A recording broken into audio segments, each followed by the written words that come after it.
The rain hammered against the tall windows of the Manhattan office building, where I worked my second shift as a janitor, each drop echoing the exhaustion that had settled deep into my bones.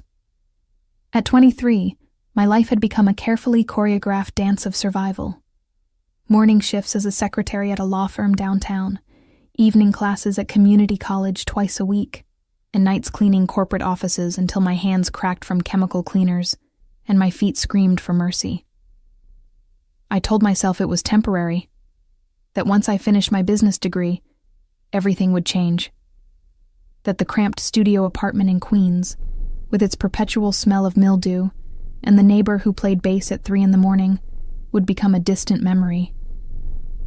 But 6 months ago, everything had already changed in ways I could never have anticipated, in ways that terrified me so completely that I had spent every single day since then running from a truth I could no longer hide. It started with a phone call from my supervisor at the catering company, where I occasionally picked up extra work on weekends. They needed someone last minute for a private event at the Celestial, the kind of hotel where doormen wore white gloves, and a single night in the presidential suite cost more than I made in 3 months. I almost said no. I was exhausted, my feet still aching from a double shift the day before.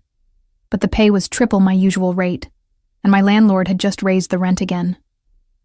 So I put on the required black dress and white apron, pulled my dark blonde hair into a tight bun, and showed up at the service entrance with 20 other servers who looked just as tired and desperate as I felt.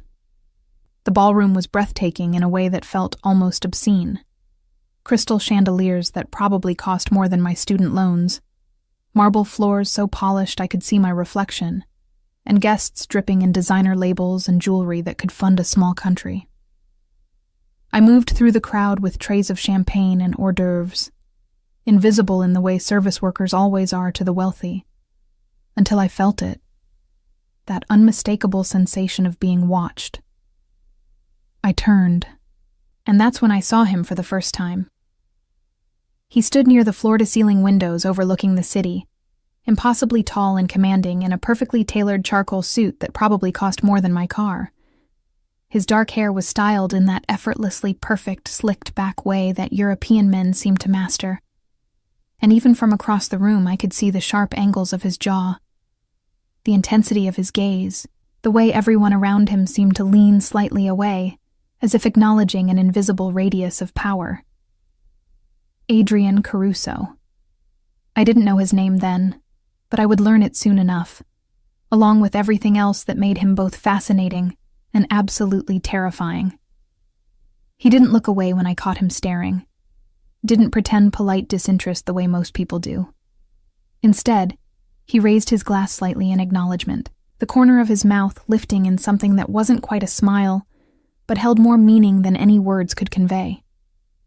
My heart started racing in a way that had nothing to do with the physical exertion of carrying heavy trays, and I told myself to look away, to remember that I was there to work, not to get tangled up with men who wore Rolex watches and radiated danger like cologne. But he found me anyway during my break, in the empty service corridor where I was trying to catch my breath and give my aching feet a rest. He appeared so quietly I didn't notice him until he spoke, his voice low and accented in ways that suggested Italian roots and expensive boarding schools. We talked for what felt like hours, but was probably only 20 minutes, about art, about the hypocrisy of wealth, about my dreams of finishing school and starting my own business someday. He listened in a way that made me feel like I was the only person in the entire city. And when he touched my hand, just a brief brush of his fingers against mine, I felt electricity shoot through my entire body. I should have walked away then. I should have recognized the warning signs, the way other guests gave him a wide berth, the deference in their eyes that went beyond respect into something closer to fear, the fact that he had 3 men in dark suits watching from a distance who were clearly not there for conversation. But I was 23 and exhausted, and so tired of being invisible, and when he asked if I wanted to see the view from the rooftop garden after my shift ended, I heard myself say yes, before my rational brain could intervene. The rooftop was empty, the city spread out below us like a carpet of stars, and when he kissed me against the glass railing with the wind whipping around us, I forgot every sensible thought I'd ever had. We went to his suite. Of course he had a suite, probably had several. And what happened next was the kind of night that exists only in movies or romance novels that embarrass you to read on the subway. He was intense and gentle and completely present in ways I had never experienced. And for those few hours, I let myself believe that maybe fairy tales could happen to girls like me. That maybe I could be someone worth pursuing by a man who looked like he'd stepped out of a magazine. But morning came the way it always does, and with it came reality. While he slept, I checked my phone and made the mistake of Googling his name. What I found made my blood turn to ice. Articles about organized crime, investigations into money laundering and racketeering, photographs of him leaving courthouses with lawyers who specialized in getting dangerous men acquitted. Adrian Caruso wasn't just wealthy and powerful. He was the head of one of the most feared crime families on the East Coast. A man whose business interests included everything from legitimate real estate to decidedly less legal enterprises that I didn't want to think about too carefully. I dressed in complete silence, my hands shaking so badly I could barely button my shirt, and I left without waking him.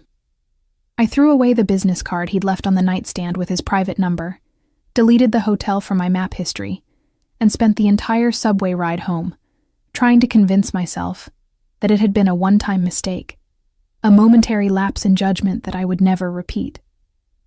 I told myself that men like Adrian Caruso didn't pursue girls like me beyond a single night, that he probably had a dozen women more sophisticated and beautiful than I could ever hope to be, that I would never see him again, and that was for the best.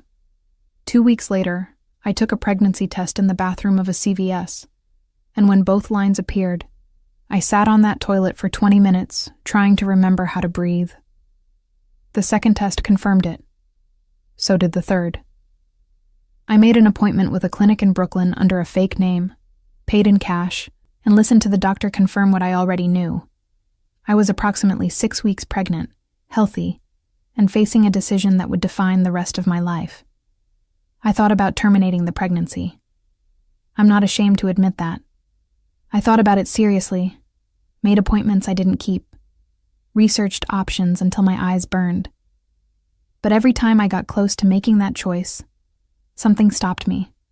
Not religion or morality or any external pressure, but something deeper and more fundamental that I couldn't quite name. Maybe it was the fact that I'd grown up without a father and knew exactly what that absence felt like. Maybe it was the stubborn hope that I could do this, that I could be the kind of mother I'd always wished I'd had. Or maybe it was just sheer terrifying optimism that somehow, impossibly, everything would work out. What I knew with absolute certainty was that I could not tell Adrian. The man was a mobster, someone who solved problems with violence and intimidation, someone whose world operated by rules I couldn't begin to understand. What would he do if he knew? Would he think I'd gotten pregnant on purpose to trap him? Would he see the baby as a liability, something that could be used against him by rivals or prosecutors? Would he try to take the child away from me, or worse, make both of us disappear? I had no framework for understanding how a man like that would react, and I wasn't brave enough to find out. So I decided to hide it. I moved to a different apartment in Washington Heights, using a sublet I found through a friend of a friend, paying 3 months up front in cash. I changed my phone number, deleted all my social media accounts, and told everyone who asked that I was dealing with family issues back home that required privacy. At work, I started wearing progressively looser clothing, invested in compression garments that cost more than I could afford, and developed elaborate lies about a back injury that explained why I moved carefully and couldn't lift heavy objects. When morning sickness hit hard during my second month, I blamed it on food poisoning and chronic migraines. When my body started changing in ways I couldn't quite hide, I stopped going to company events, turned down lunch invitations, and cultivated a reputation for being antisocial and intensely private. The lies compounded on themselves, growing more elaborate and exhausting with each passing week. By the time I reached my 5th month, the deception had become a full-time job that required more energy than my actual employment, Every morning started with the same careful routine, standing sideways in front of my bathroom mirror, assessing how much my body had changed overnight, strategizing which combination of loose sweaters and high-waisted pants would best disguise the curve that was becoming increasingly difficult to hide. I had invested in an entire wardrobe of oversized blazers from thrift stores, flowing tunics that I layered strategically, and scarves that I draped in ways that drew the eye away from my midsection. My coworkers probably thought I had developed some bizarre fashion obsession or was hiding dramatic weight gain, but they were too polite or too disinterested to ask directly. The physical challenges were relentless and unforgiving. My secretary job required me to sit at a desk for 8 hours, and I had developed an elaborate system of positioning my chair at angles that prevented anyone from seeing my profile, of timing my bathroom breaks for moments when the office was empty, of eating lunch alone at my desk while everyone else gathered in the break room. The evening cleaning shift was even worse, bending, lifting, reaching, all while trying to protect a growing belly that seemed determined to announce itself to the world. I had to quit the catering work entirely after nearly passing out during a wedding reception, making up a story about a family emergency that required me to take a leave of absence. Money became a crushing source of anxiety that kept me awake most nights. Prenatal care, even at the sliding scale clinic I'd found in the Bronx, was expensive. Prenatal vitamins, new clothes every few weeks as nothing fit anymore, the security deposit for the new apartment, the burner phone I'd bought in case of emergencies. It all added up faster than I could earn it. I picked up freelance transcription work online, typing late into the night, until my fingers cramped and my eyes burned, listening to legal depositions and medical dictations, while trying not to think about my own situation. I sold everything of value I owned: my laptop, my jewelry, even the textbooks from college that I'd planned to keep for reference. I stopped going to classes entirely, telling myself I would return after the baby came, knowing deep down that was probably a lie I told myself to make the present more bearable. The isolation was perhaps the hardest part, even harder than the physical discomfort or the financial stress. I had never been someone with a large social circle, but I'd had friends, casual relationships with coworkers, a network of people who made life feel less lonely. All of that disappeared the moment I decided to hide the pregnancy. I stopped responding to text messages, declined every invitation, invented excuses for why I couldn't meet for coffee or drinks or even a quick lunch. My best friend from college, Sarah, who had known me since freshman year, called me 17 times in 1 week before finally sending a message that said she was worried about me, and would I please just confirm I was alive. I responded with a brief text claiming I was dealing with a family crisis and needed space, then blocked her number because I knew if I heard her voice I would break down and tell her everything. The appointments with my obstetrician became the only human contact I allowed myself beyond surface-level work interactions. Dr. Patricia Chen was a no-nonsense woman in her 50s, who ran a practice specializing in patients who needed discretion or couldn't afford traditional care. She asked questions at my first visit, about the father, about my support system, about my plans for after the birth, and when I gave evasive answers or obvious lies, she simply made notes in my chart and moved on to discussing prenatal nutrition and the importance of staying hydrated. Every month I would show up for my appointment, listen to the heartbeat that still made me cry no matter how many times I heard it, look at the ultrasound images that I kept hidden in a locked box under my bed, and receive the same advice about rest and proper nutrition that I couldn't always follow. The baby became real to me gradually, then all at once. For the first few months, it had been an abstract concept, something happening to my body that I was managing like a complicated medical condition. But then, I felt the first flutter of movement during my 4th month, so faint I thought I'd imagined it, followed a week later by an unmistakable kick that made me gasp out loud during a meeting at work. After that, the baby was a constant presence, a little person who seemed to have opinions about what I ate and when I slept, and definitely about my posture. I started talking to them, never out loud where someone might hear, but internally, in my head, during the long, lonely nights when insomnia kept me awake. I told them about my day, about the things I wished I could give them, about the father they would never know, and whether that made me selfish or protective or just desperately afraid.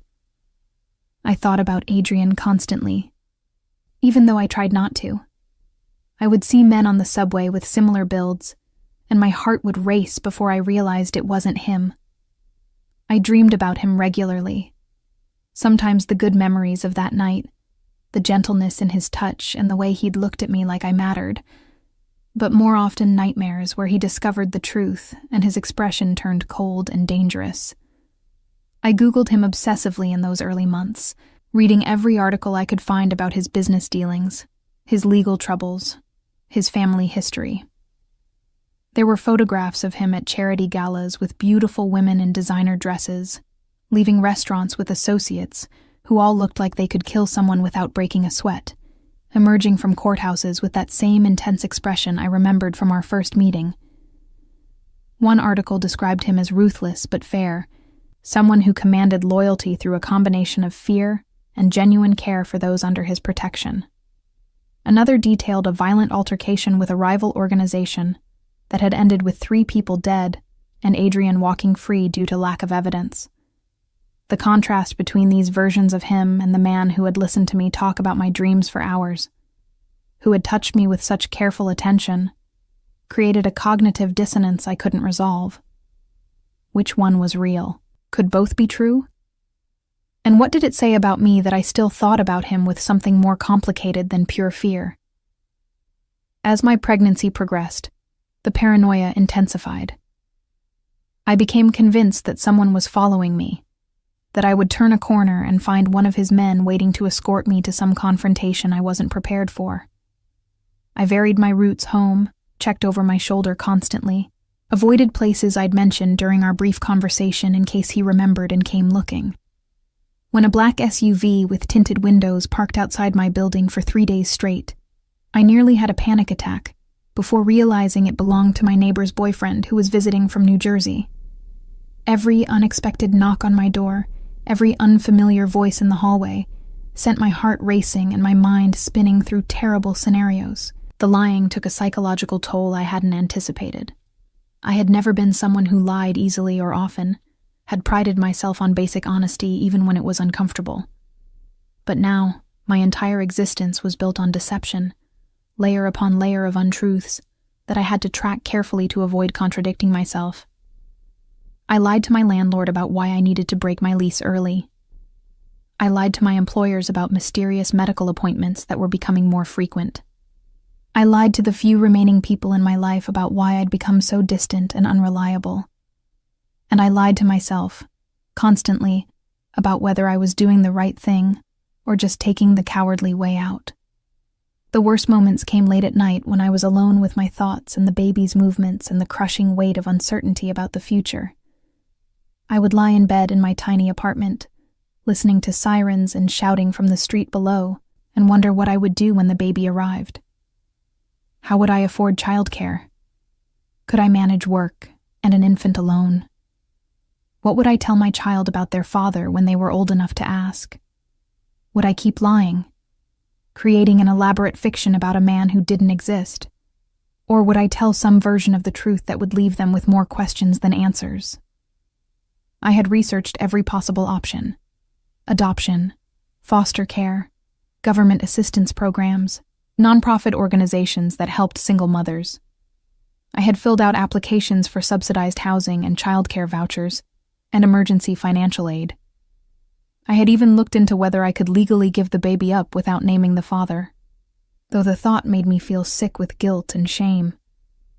But none of these options felt right, felt like the answer I was looking for, and so I just kept moving forward day by day, telling myself that somehow I would figure it out when the time came. My body was changing in ways that amazed and terrified me.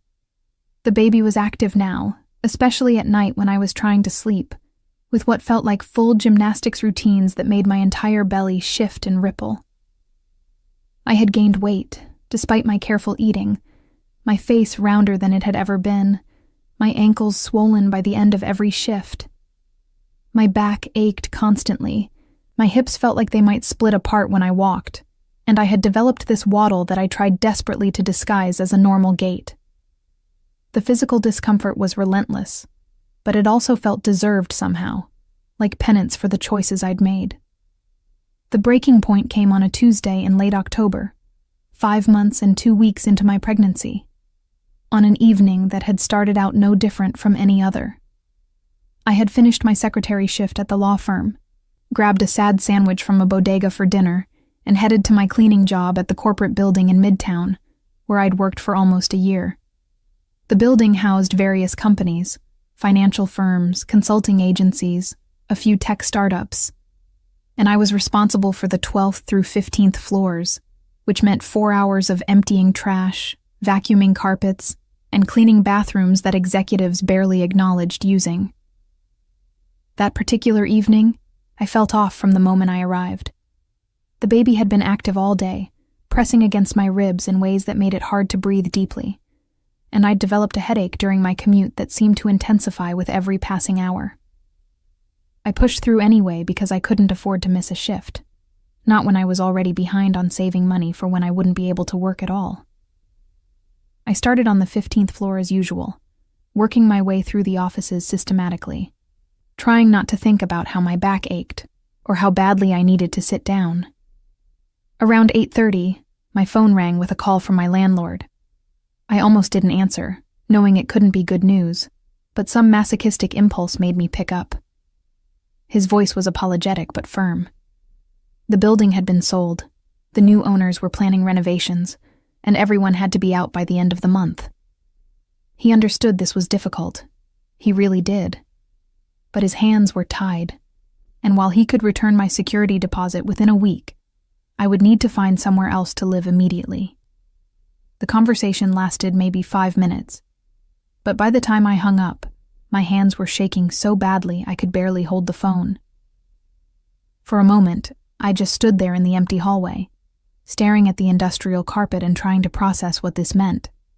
I had enough money saved for another month of rent, maybe 2 if I stretched it, but finding a new apartment in New York City that I could afford on my income, especially one that would rent to a visibly pregnant single woman with no verifiable references or stable family situation, felt impossible.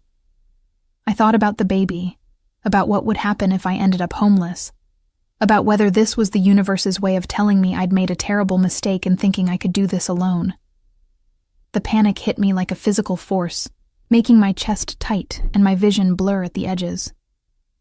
I stumbled toward the nearest bathroom, barely making it inside before my legs gave out, and I sank to the floor against the wall.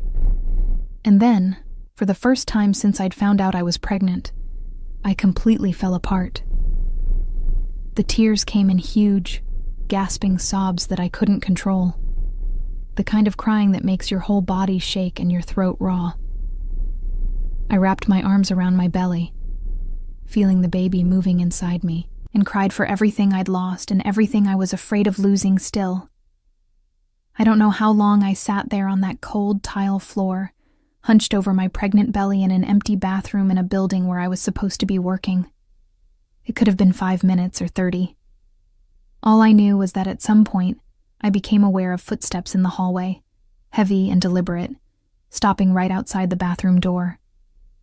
I tried to quiet my crying, to pull myself together, but my body wouldn't cooperate. The door handle turned even though I'd locked it, and then the entire door frame shuddered as someone forced it open with what sounded like a single powerful kick. I looked up, tears still streaming down my face, and saw him. Adrian Caruso stood in the doorway of that bathroom like an apparition from my worst nightmares and most secret wishes, dressed in a 3-piece navy suit that probably cost more than I made in 6 months. His dark hair perfectly styled in that slicked-back way I remembered, a diamond-studded watch catching the fluorescent light. For a moment, we just stared at each other, and I watched his expression shift from concern to shock, to something I couldn't quite identify as his eyes traveled from my tear-stained face down to where my arms were wrapped protectively around a belly that was no longer possible to hide. His voice, when he finally spoke, was rough and low and filled with an emotion I'd never heard from him before. "Natalie." Just my name. but the way he said it made me start crying harder. He moved toward me, and I instinctively pressed myself harder against the wall, which made him stop mid-step like I'd slapped him. "How long?" he asked, and I could hear him fighting to keep his voice level. "How long have you been pregnant?"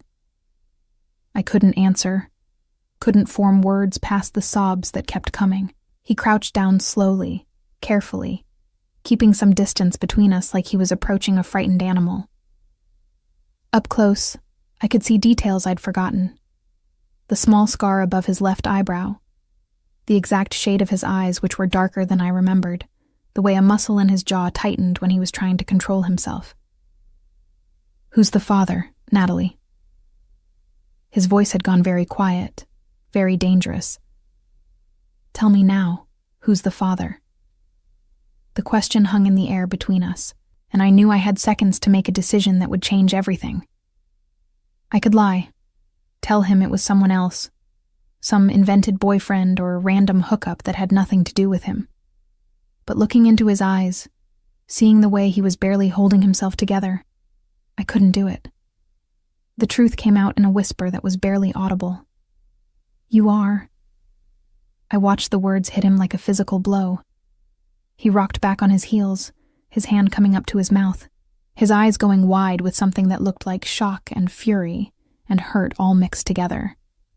"You're telling me," he said slowly, his accent thickening the way it had that night when his emotions had overcome his careful control, "that you've been carrying my child for—" He gestured at my obvious belly.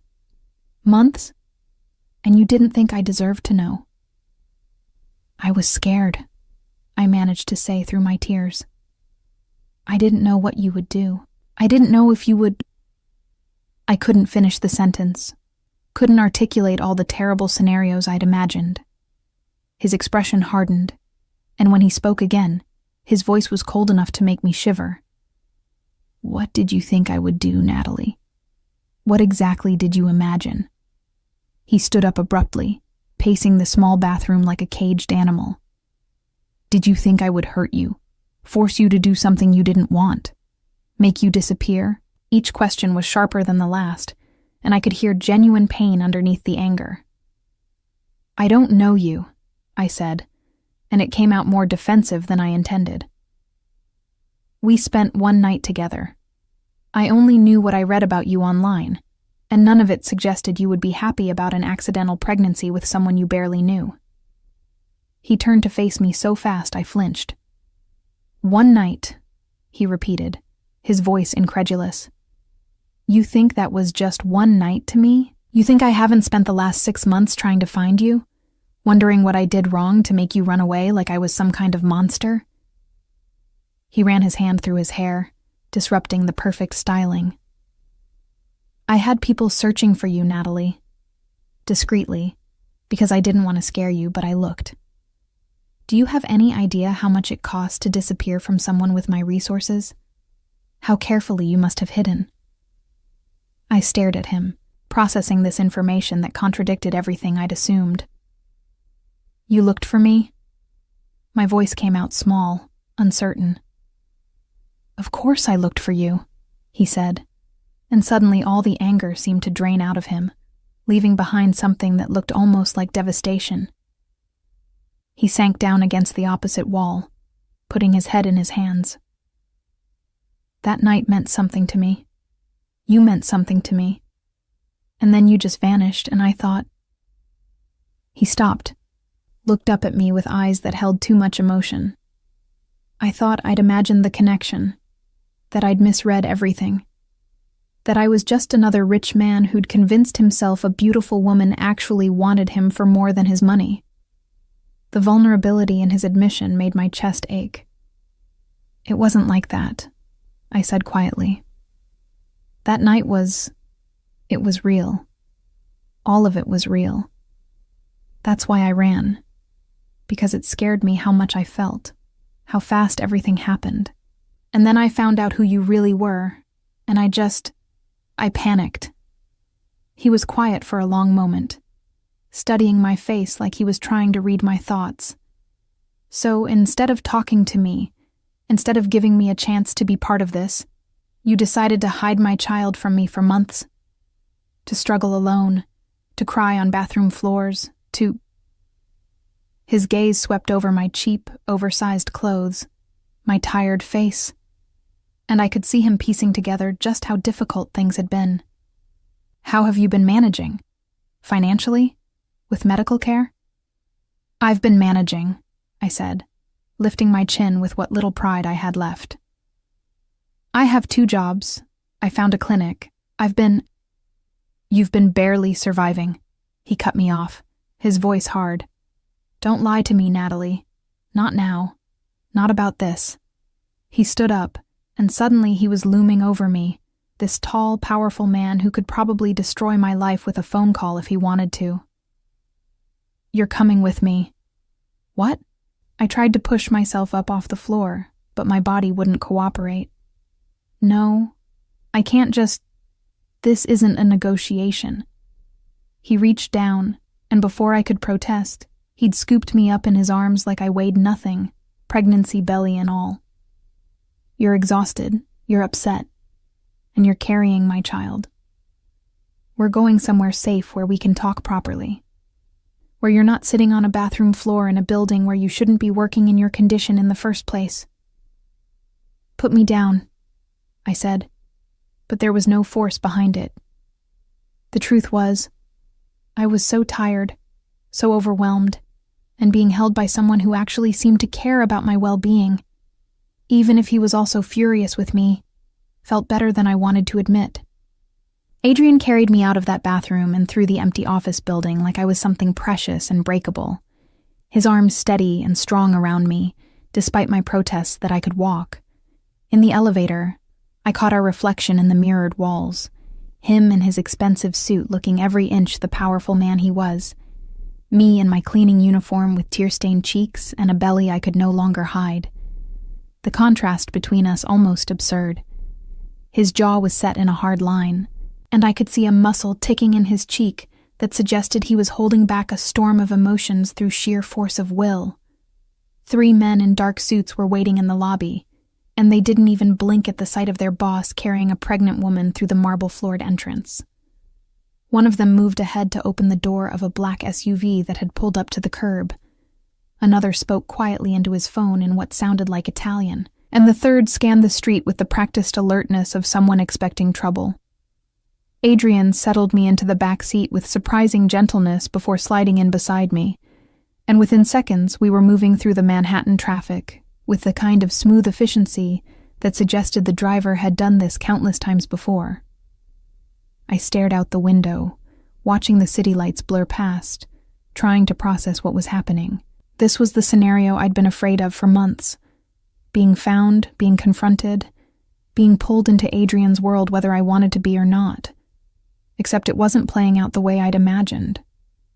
He wasn't threatening me or trying to take control through intimidation. He was just sitting there beside me, occasionally glancing at my belly with an expression I couldn't quite read, looking almost as overwhelmed as I felt. We drove to a building in Tribeca that screamed expensive even from the outside. One of those converted warehouses with floor-to-ceiling windows, and a doorman who nodded at Adrian with the kind of deference that suggested he owned the place, which he probably did. The penthouse apartment he took me to was exactly what I would have expected if I'd thought about it. Modern, spacious, decorated with art that probably cost more than most people's houses, with views of the city that would have been breathtaking if I'd been in any state to appreciate them. He guided me to a leather couch that was so soft I nearly disappeared into it, then disappeared into what I assumed was the kitchen. I heard cabinets opening, the sound of running water, and then he returned with a glass and handed it to me. "Drink," he said, not quite in order but close. "You're dehydrated from crying." I took the water because he was right and because I didn't have the energy to argue. He sat down across from me in an armchair, leaning forward with his elbows on his knees, and for a long moment we just looked at each other. Up close, I could see that he looked tired too, with shadows under his eyes that suggested he'd been sleeping as poorly as I had. The expensive clothes and perfect grooming couldn't quite hide the tension in his shoulders. or the exhaustion in his expression. "Start from the beginning," he said finally. "Tell me everything." So I did. I told him about taking the pregnancy test, about the panic and fear and impossible decisions, about moving apartments and changing my number and quitting school. I told him about the clinic appointments I went to alone, about the ultrasound images I kept hidden in a box, about talking to the baby late at night when I couldn't sleep. I told him about selling my possessions to pay for prenatal vitamins, about the lies I'd told everyone I knew, about the crushing loneliness of going through pregnancy without a single person to share it with. And I told him about the phone call tonight, about losing my apartment and feeling like everything was falling apart at once. He listened without interrupting, his expression becoming progressively darker as I spoke. When I finally finished, he was quiet for a long time, his hands clasped together so tightly his knuckles were white. "You should have come to me," he said, and his voice was rough with emotion he was barely controlling. "The moment you found out, you should have found a way to contact me." "I was terrified of you," I said honestly. "Of who you are, what you do, what you might do to me or the baby. Every article I read made you sound dangerous and unpredictable, and I didn't know if I was just some random hookup you'd already forgotten or if—" "You were never random," he interrupted, his eyes intense on mine. "That night with you was the first time in years I'd felt like I could be something other than what everyone expects me to be. You talked to me like I was just a man, not a name or a reputation or something to be afraid of. Do you have any idea how rare that is in my world?" I shook my head, not trusting myself to speak. The raw honesty in his voice was breaking down walls I'd built up over months of self-protection. He stood up abruptly, began pacing the expensive hardwood floors.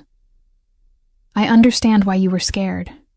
I'm not blind to what people say about me, and most of it is true. I've done things that would horrify you, made choices that haunt me, built my life in a world where violence is currency and loyalty is bought with fear." He stopped, turned to face me. "But I would never, never hurt you or a child, especially not my child." "How was I supposed to know that?" I asked, and I could hear the desperation in my own voice. "You're essentially a stranger who happens to be the father of my baby. I didn't know what you would do, and I couldn't take the risk." His expression shifted, became something almost vulnerable. "My father," he said quietly, "was a violent man who used his fists on my mother regularly and his children occasionally. I watched her make excuses for black eyes and broken ribs, watched her fade into someone I didn't recognize. When she finally got sick, cancer that might have been treatable if she'd had the money and access to proper care, he barely visited the hospital. She died when I was 15, and I swore on her grave that I would never become him, that if I ever had a family I would protect them with everything I had." I felt tears starting again, but for different reasons this time. "I'm sorry," I whispered. "I didn't know." "Of course you didn't know," he said, and some of the hardness left his voice. "We had one night, Natalie. One perfect night that I've replayed 1,000 times, trying to figure out what I did to make you run. But we're past that now. The question is what we do moving forward." He sat back down, and this time he looked at me with an intensity that made my breath catch. "I want to be involved. Not just financially, though obviously I'm going to take care of that immediately. I want to be part of this pregnancy, part of our child's life. I want—" He stopped, seeming to struggle with the words. "I want us to try.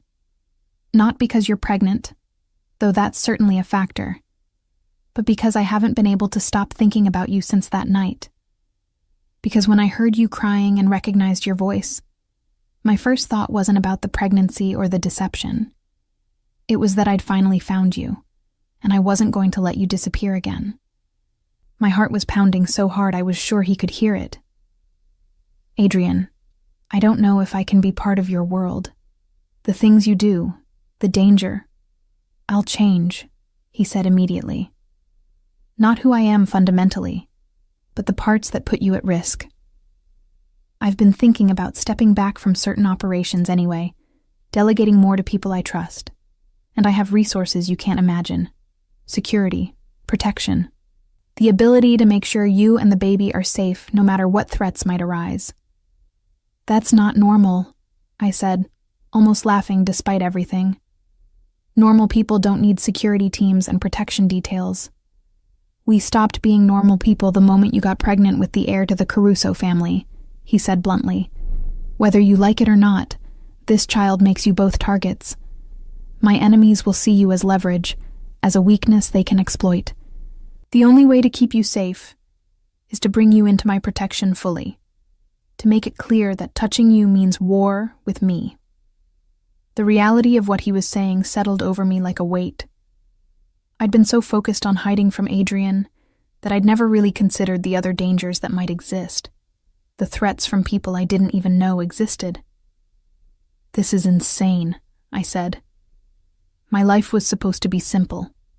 I was supposed to finish college, maybe start a small business, live in a normal apartment and have a normal family. "Maybe you still can," he said softly. "Just with some very well-paid security personnel in the background and a significantly nicer apartment." He reached out slowly, giving me time to pull away, and when I didn't, he placed his hand gently on my belly. The baby kicked immediately, as if responding to his touch, and I watched his expression transform into something like wonder.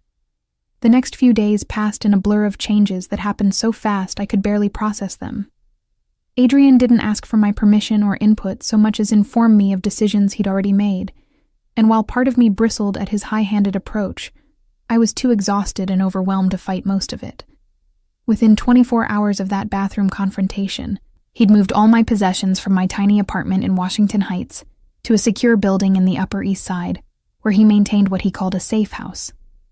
A 3-bedroom apartment with round-the-clock security, a kitchen that was bigger than my entire previous living space, and windows that overlooked Central Park, with views that probably cost more per month than I'd made in a year. He didn't move in with me, which surprised me until I realized he was trying to give me space to adjust, to not overwhelm me more than he already had. But he was there constantly. Morning, afternoon, evening, showing up with takeout from restaurants I'd only read about in magazines, with prenatal vitamins from a pharmacy that apparently delivered to his home, with books about pregnancy and parenting that he'd clearly spent hours selecting. He attended every doctor's appointment, sitting in the examination room with an intensity that made Dr. Chen raise her eyebrows but ask no questions, his hand finding mine when we heard the heartbeat, his expression unreadable when he saw the ultrasound images that showed a baby who was healthy and growing right on schedule. The transformation in how I lived was jarring and uncomfortable in ways I hadn't expected. Suddenly, I had everything I desperately needed for months: proper nutrition, adequate rest, medical care that didn't require me to choose between prescriptions and rent. But accepting it all made me feel like I'd lost something fundamental about my independence. Adrian had insisted I quit both my jobs immediately, and when I'd protested that I needed to work, that I couldn't just accept his charity, he'd looked at me like I was being deliberately obtuse, and pointed out that growing his child was work enough, and that I should have been resting months ago, instead of cleaning office buildings while 5 months pregnant. He'd deposited money into a bank account he'd opened in my name, an amount that made me actually gasp when I saw the statement. When I tried to argue about it, tried to establish some boundaries around his financial support, he'd cut me off with a tone that brooked no argument. "You're carrying my heir," he'd said, and there was something in his voice that made it clear this was non-negotiable. "Every single thing you need, every comfort that makes this pregnancy easier, every expense related to the baby. It's not charity, Natalie. It's my responsibility, and frankly, my privilege. Don't insult either of us by pretending you don't need the help." But it wasn't just about money or comfort or logistics. What unsettled me most was how Adrian was around me, how he seemed to be genuinely trying to be different from what I'd expected. He was still intense, still commanding, still clearly someone who was used to getting his way and had the power to make it happen. But with me, he was careful in ways that suggested he was constantly monitoring himself, reining in impulses that might scare me or make me pull away. He asked before touching my belly, even though I could see how much he wanted to feel the baby move. He listened when I talked about my fears or concerns without trying to immediately fix everything. He brought me books and music and ridiculous amounts of food, learning my preferences through trial and error, with a focus that would have been touching if it wasn't also slightly overwhelming. We talked more than I'd expected about everything and nothing. He told me about growing up in his family, about the expectations and pressures and violence that had shaped him, about his mother who he'd loved, and his father who he'd feared and eventually replaced. He was honest about his business in ways that sometimes made me uncomfortable.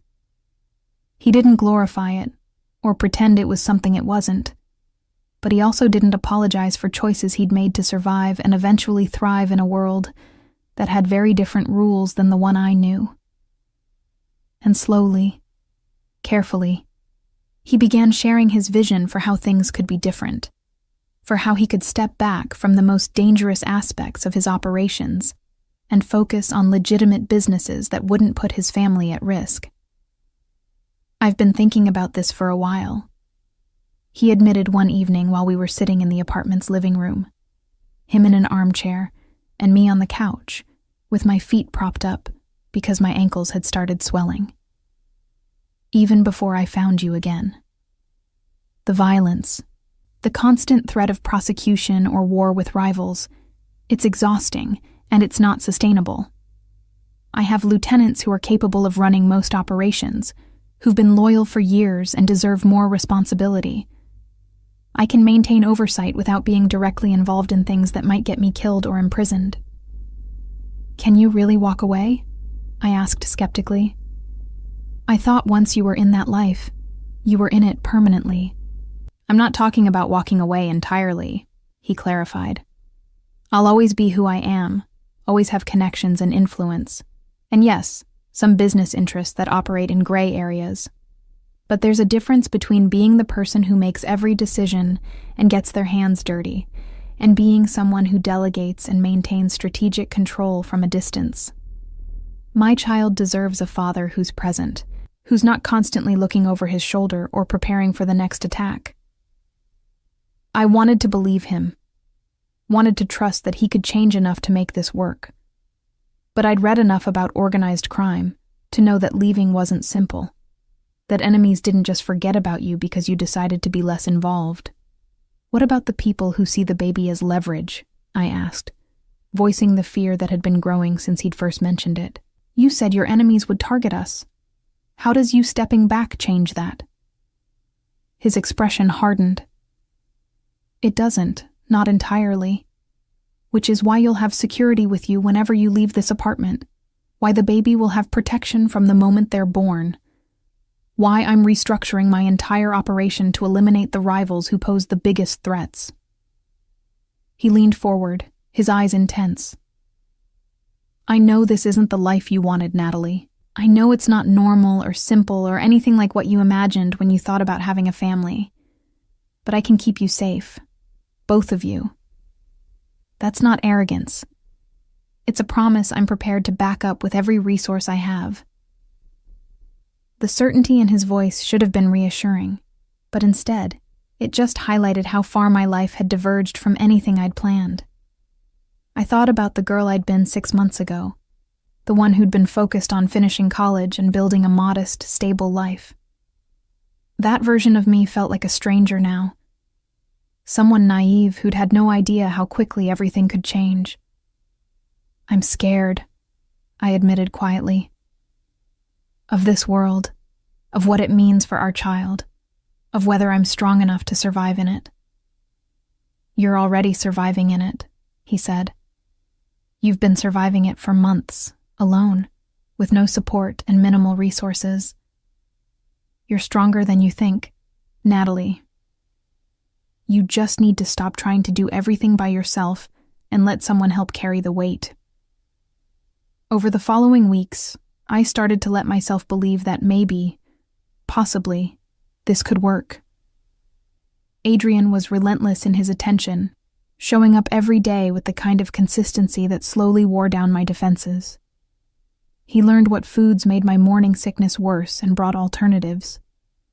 He noticed when I was tired and insisted I rest, sometimes physically guiding me to the bedroom and staying until I fell asleep. He asked questions about the baby constantly. Did I have preferences for names? How did I want to decorate the nursery? Did I want to know the sex or wait until birth? With an enthusiasm that felt genuine rather than obligatory. But there were also moments that reminded me exactly who he was and what his world entailed. Like the afternoon when I heard him on the phone speaking rapid Italian, his voice cold and commanding in ways I'd never heard directed at me, clearly issuing threats or orders that made whoever was on the other end scramble to comply. Or the night when he showed up with bruised knuckles and a cut above his eye that he dismissed as just business, refusing to elaborate despite my questions.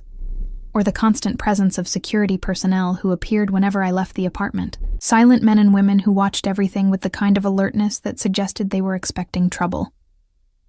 The pregnancy itself was progressing normally according to Dr. Chen, though my blood pressure had been running slightly high at the last few appointments, something she attributed to stress, and told me to monitor carefully. The baby was active and healthy, measuring right on track. And I'd finally agreed to find out the sex at the next ultrasound after Adrian had asked about 15 times with barely concealed excitement. He was convinced it was a boy, talked about teaching him things and protecting him and giving him the childhood that Adrian himself had never had. And the tenderness in those moments made my chest ache with complicated emotions I wasn't ready to name. We hadn't discussed the specifics of our relationship, hadn't defined what we were to each other beyond two people having a baby together.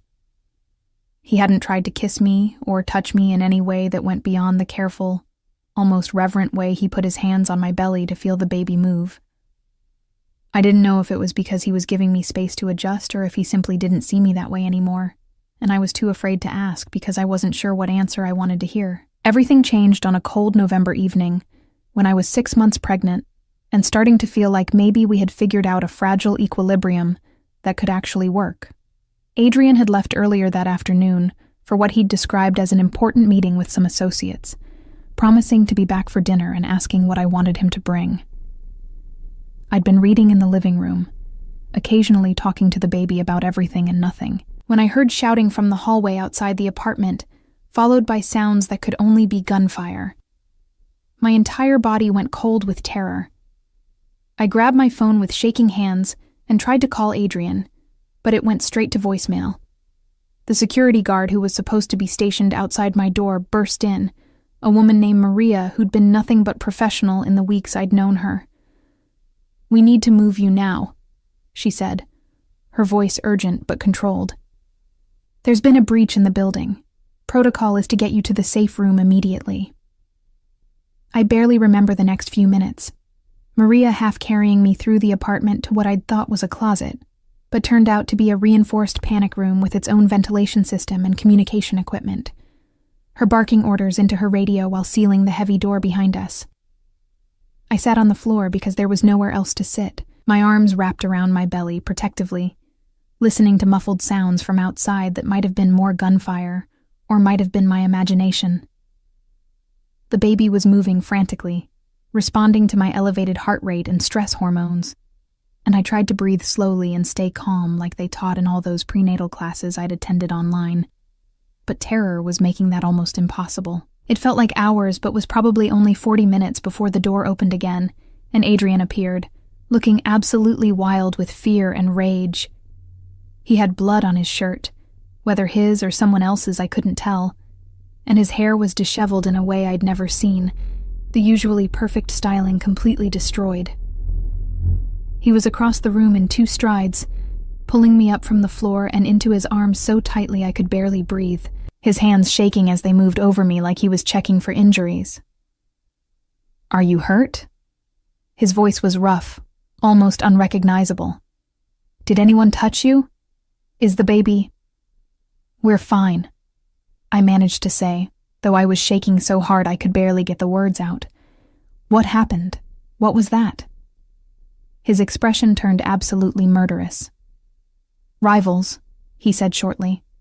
"The Moretti family, trying to send a message by going after you. They didn't get close. Maria and the team did their job, but they tried, and that's enough." He was still holding me, and I could feel the tension vibrating through his entire body. "I'm ending this, tonight. They wanted a war, and they're going to get one, but not the kind they expected." "Adrian, no," I started to say, but he cut me off with a look that was pure predator, nothing gentle or careful about it. "This is not up for discussion," he said, and there was steel in his voice. "They went after my child, my family. There are lines you don't cross in our world, and they crossed the most fundamental one. I gave them chances to back down, to acknowledge boundaries, and they refused. So now I respond the only way people like them understand." I could see there was no arguing with him, not in this state, and honestly I wasn't sure I wanted to argue. They'd tried to get to me, to the baby, and some primal part of me that I didn't entirely recognize wanted them to pay for that. "What are you going to do?" I asked quietly. "What I should have done months ago," he said. "Eliminate the threat completely. Remove the people who run the Moretti operations. Dismantle their infrastructure. Make it clear to every other family in the region that you are absolutely untouchable." He pulled back slightly, cupping my face in his hands. "I need you to trust me. Can you do that?" I nodded, even though I wasn't entirely sure what I was agreeing to. He kissed my forehead gently, such a contrast to the violence I could feel coiling in him. And then he was giving Maria detailed instructions about security protocols and backup plans and things I only half understood.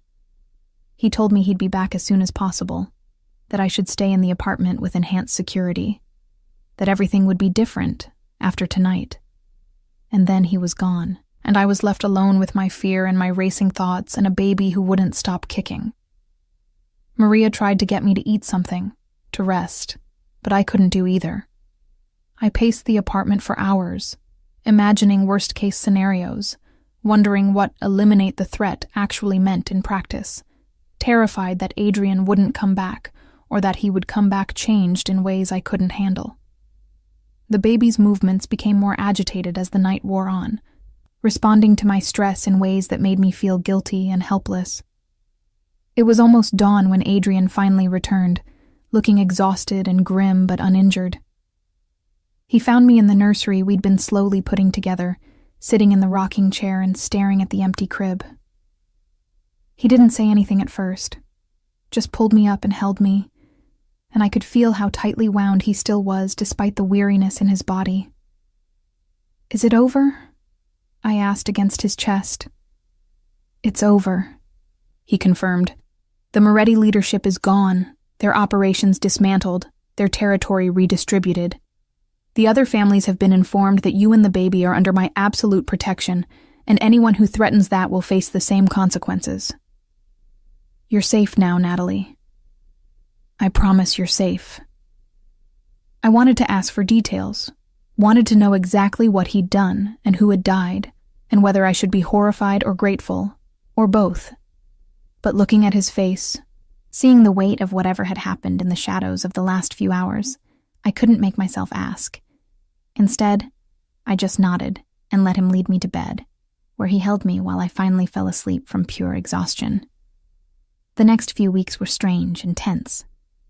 Adrian was different after that night, harder in some ways, but also more determined to prove that he could be the father and partner he'd promised to be. He accelerated his plans to step back from direct operations, promoted people he trusted to handle the day-to-day business, and spent more time with me than I'd ever expected. He was there for every appointment, every milestone, every moment of discomfort or fear. He read pregnancy books with an intensity that would have been amusing if it wasn't also touching, asked Dr. Chen so many questions that she started bringing extra time to our appointments, and generally threw himself into preparing for fatherhood with the same focus he'd probably once applied to building his empire. We still hadn't defined what we were to each other, but something had shifted after the attack. We were closer now, united by the very real danger we'd faced, and the baby that connected us more surely than any words could. He still didn't push for physical intimacy beyond holding me when I needed comfort, or putting his hands on my belly to feel the baby move. But there was a tenderness in how he looked at me that made my heart race in ways that had nothing to do with fear. I went into labor 3 weeks early, on a snowy January afternoon, when Adrian was in a meeting with his lawyers about transferring various business assets. My water broke dramatically while I was trying to organize the nursery, and suddenly everything became chaos. Maria calling for backup. Adrian appearing within minutes, looking absolutely terrified despite his attempts to stay calm. The drive to the hospital that felt both too fast and not fast enough.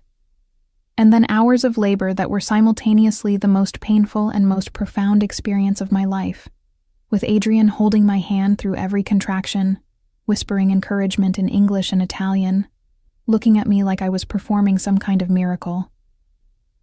The attack came during the final stage of labor, when I was too far gone to really process what was happening.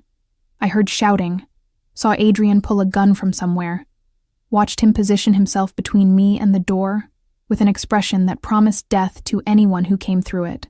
Maria and the rest of the security team locked down the delivery room, while hospital security dealt with what turned out to be a last desperate attempt by remaining Moretti associates to harm us. It was over in minutes. The threat neutralized before it could get anywhere near us, but it cemented something fundamental. Our child was being born into violence whether I liked it or not, and the only way to protect them was to accept Adrian's world fully. And then, after hours of pain and fear and effort, our son was born. Adrian cut the umbilical cord with hands that shook slightly, and when the doctor placed our baby in his arms, I watched this dangerous, powerful man who'd killed people just weeks ago break down completely. He cried holding our son, whispered promises in Italian that I couldn't understand but felt in my bones, and looked at me with such raw emotion that I started crying too. "I'm going to protect you," he said, and I knew he meant both of us. Both of you.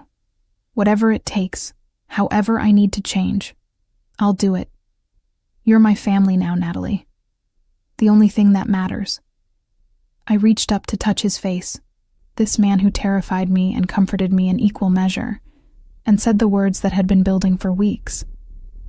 I love you. I don't know when it happened, or if it's smart, or if I'm making a terrible mistake. But I love you. His expression transformed into something that looked like wonder and relief and determination all mixed together. I fell in love with you that first night, he admitted, and I've been falling harder ever since.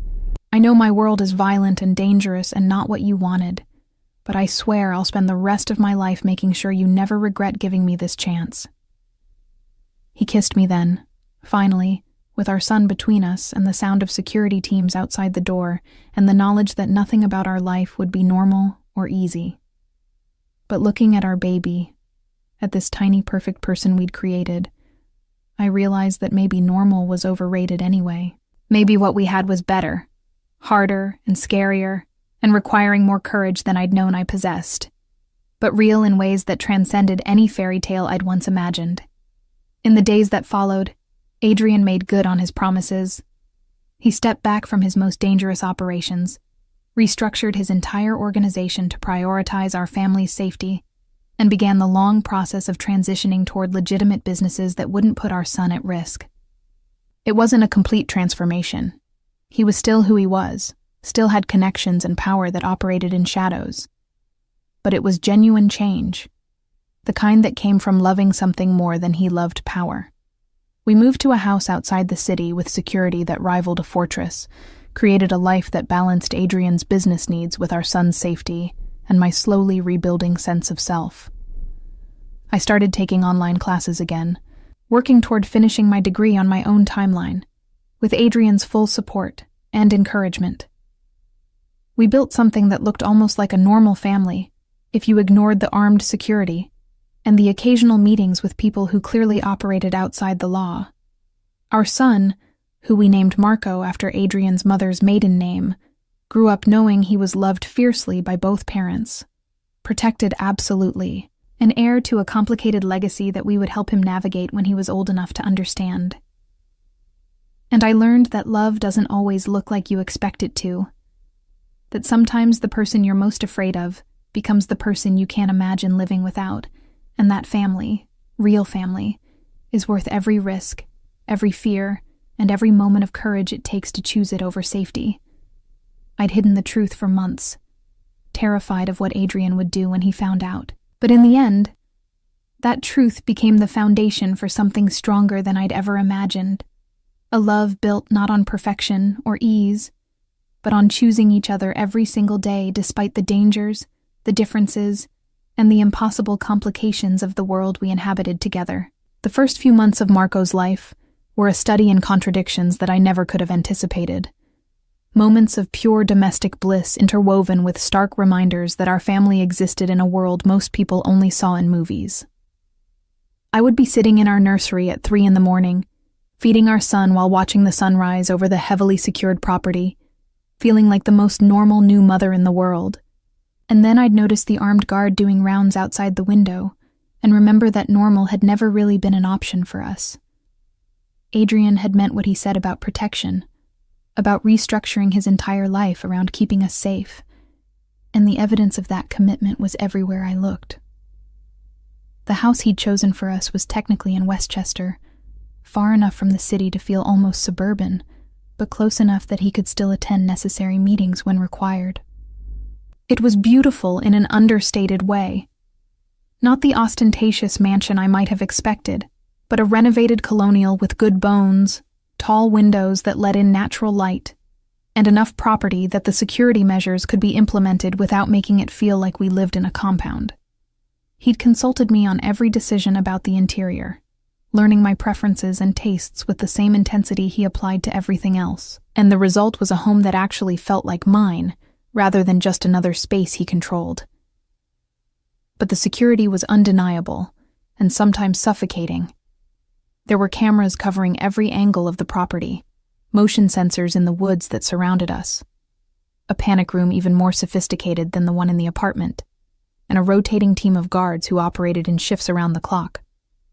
Maria had become our head of security, and while I'd grown to trust her completely, there were moments when I resented needing her at all. When I wanted to take my baby for a walk without coordinating with armed professionals about routes and timing and potential threats.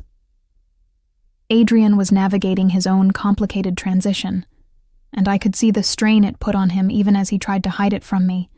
He'd been true to his word about stepping back from direct involvement in the most violent aspects of his business, delegating authority to lieutenants he'd been grooming for years, focusing his attention on legitimate enterprises that couldn't be traced back to organized crime.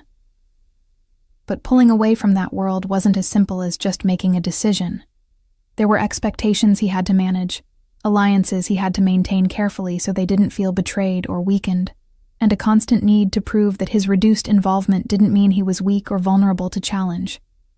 I watched him take phone calls at odd hours, his voice dropping into that cold, commanding tone that still made me shiver sometimes, issuing orders or making decisions about things he carefully never discussed with me in detail. He would disappear for meetings that lasted hours, coming home with tension written across his shoulders and exhaustion in his eyes, and I learned not to ask too many questions about where he'd been or what he'd done. It wasn't that he was deliberately hiding things from me. We'd established early on that I didn't want or need to know the specifics of operations that might keep me awake at night, but rather that we'd found an unspoken agreement about the boundaries between his business and our family life. What surprised me most was how naturally he took to fatherhood, how the same intensity and focus that made him dangerous in his professional world translated into complete devotion to our son. He was involved in every aspect of Marco's care, in ways that defied every stereotype I'd ever heard about powerful men and parenting. He learned to change diapers with the same precision he probably applied to planning operations, studied baby development milestones like they were intelligence reports, and got up for night feedings without complaint, even when I knew he had important meetings the next morning. I would find him in the nursery at random hours just watching Marco sleep, his expression soft in ways I'd never seen when he thought no one was looking. The vulnerability he showed around our son was almost harder to witness than his professional ruthlessness had been. He was terrified of doing something wrong, of somehow damaging this perfect little person we'd created. And that fear made him second-guess himself in ways that were completely foreign to a man who normally made decisions with absolute certainty. He asked me constantly if he was holding Marco correctly, if he was feeding him right, if the baby seemed happy or uncomfortable, or in need of something Adrian didn't know how to provide. And when Marco would curl his tiny hand around Adrian's finger or fall asleep on his father's chest, I would watch this feared mobster absolutely melt with an emotion so pure it made my heart ache. We were learning to be partners, not just co-parents, but actual partners in building a life together, and it was harder than I'd expected. We came from such different worlds, had such different experiences and expectations, that even simple decisions could become complicated negotiations. I wanted Marco to have a normal childhood with playdates and public parks and regular school, while Adrian's instinct was to keep him isolated and protected with private tutors and carefully vetted companions. I believed in letting him develop independence gradually, while Adrian struggled with the idea of our son being anywhere we couldn't see him, or beyond the reach of immediate security. We fought about these things, sometimes late into the night after Marco was asleep. Both of us passionate about what we thought was best for our child, but we also learned to compromise, to find middle ground between my hopes for normalcy and his need for security. Adrian agreed to let Marco have experiences outside our protected bubble as long as appropriate precautions were in place, while I acknowledged that some level of security was necessary and not just Adrian being paranoid. We talked about our own childhoods, about what we'd missed and what we wanted to give our son, and those conversations helped us understand each other in deeper ways. I began to see how Adrian's need for control came from a place of profound fear. Fear of losing us the way he'd lost his mother. Fear of failing to protect what mattered most.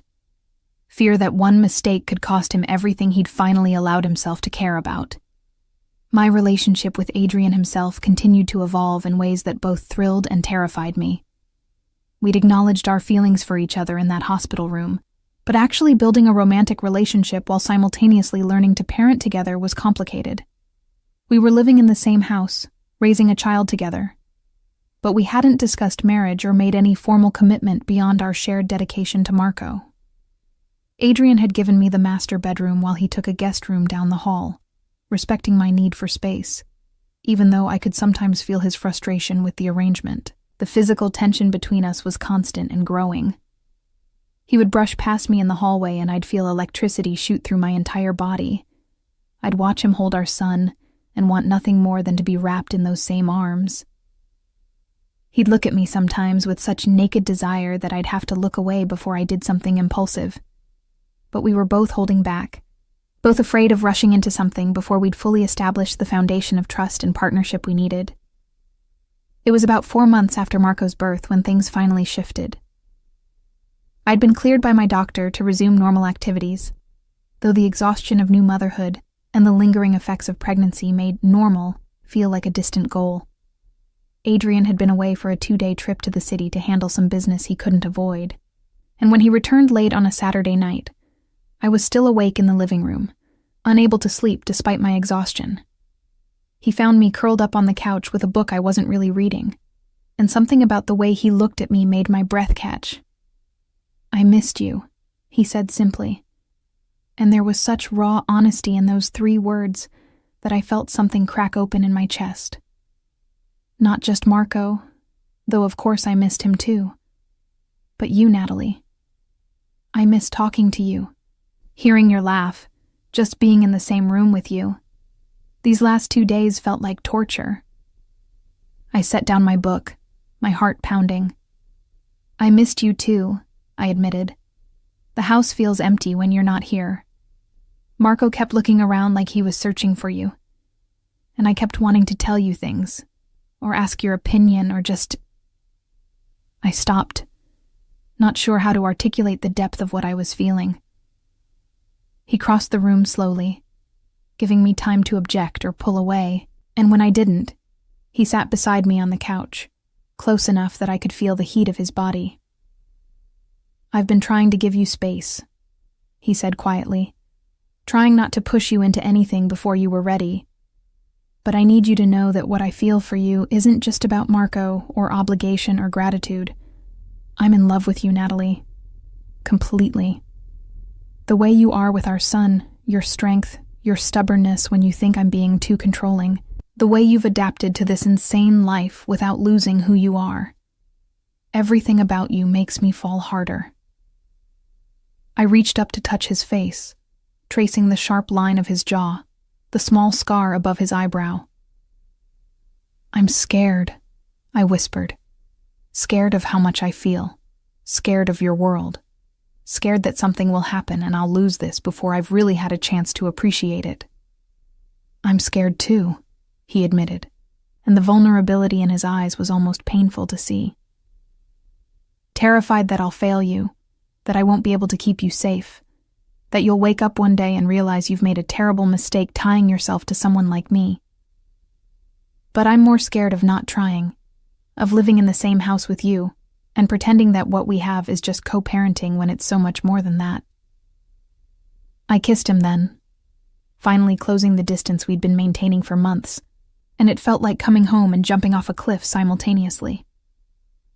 He responded with a carefully controlled passion that suggested he'd been holding himself back for far longer than I'd realized, his hands moving to cup my face, his kiss deepening until I was breathless and dizzy and completely lost in the feeling of finally letting myself have this.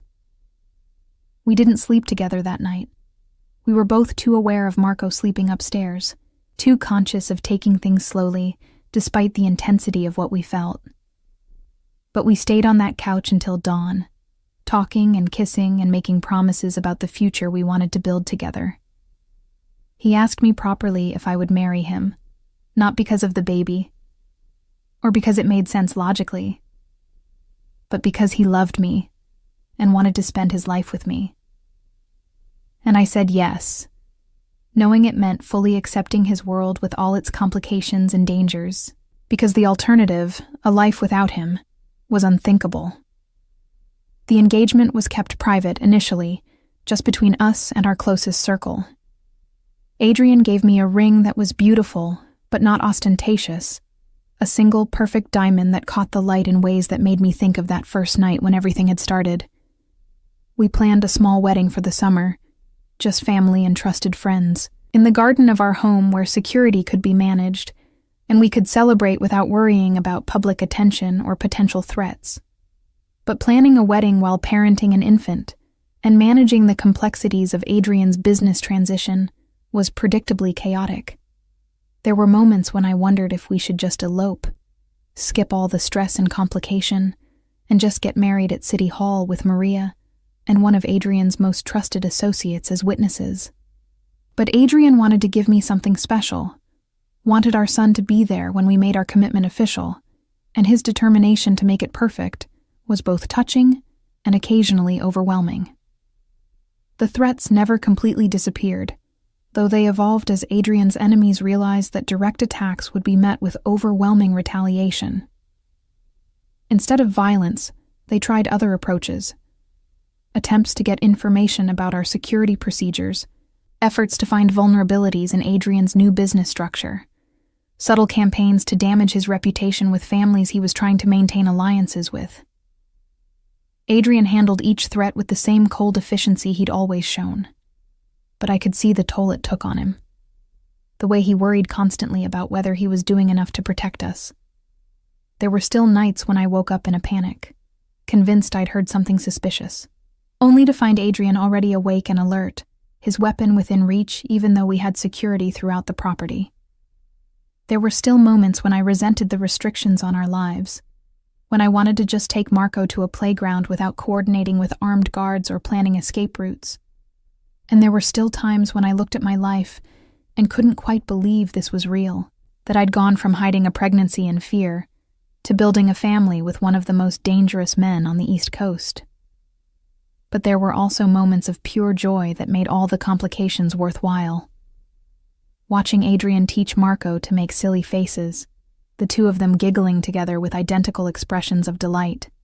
Finding love notes hidden around the house that Adrian left for me to discover, small reminders that he was thinking about me even during his busiest days. The quiet evenings when we would sit together after putting Marco to bed, just talking about everything and nothing, building the foundation of intimacy that went beyond physical attraction or shared responsibility. I finished my degree that spring, taking online courses during Marco's naps and studying late into the night with Adrian's encouragement and support. Walking across the stage to receive my diploma at a heavily secured ceremony that probably gave the university security nightmares, with Adrian and Marco in the audience, was one of the proudest moments of my life. It represented something fundamental about not losing myself completely in the chaos of the last year, about maintaining goals and dreams that were mine independent of being Marco's mother or Adrian's partner. Adrian made good on his promise to transition toward legitimate business, though I learned that legitimate in his world often meant technically legal, but still operating in moral gray areas. He invested heavily in real estate development, in technology startups that needed capital and connections, in hospitality ventures that benefited from his understanding of how to manage complex operations. He maintained relationships with his old world, but at a careful distance, consulting rather than commanding, advising rather than controlling. It wasn't a complete severing. That probably wasn't possible given his history. But it was genuine change that came from putting us first. We got married on a perfect June afternoon in our garden, with Marco, now 8 months old and impossibly beautiful, serving as our ring bearer with Maria's help. It was small and intimate, with fewer than 30 people in attendance, but it felt more real than any elaborate ceremony could have been. I wore a simple white dress that made Adrian's eyes go dark with desire when he saw me, and he wore a perfectly tailored suit that reminded me of that first night while being completely different. We wrote our own vows, and when Adrian promised to protect and cherish and choose me every single day, regardless of what threats or challenges arose, his voice broke with emotion that made half the guests cry. That night, after all the guests had left and Marco was asleep and the house was finally quiet, we were finally, completely together as husband and wife. It was different from that first night. Slower, more intentional, weighted with all the history and love and commitment we'd built. Adrian was reverent and passionate and completely present, and afterward, lying in his arms in the master bedroom that was now ours rather than just mine, I felt a peace I'd never experienced before. This was my family, my home, my life. Complicated and dangerous, and absolutely nothing like what I'd once imagined, but mine in ways that mattered more than any fantasy. The truth was that I'd spent months hiding from Adrian, terrified of what he might do if he discovered the pregnancy.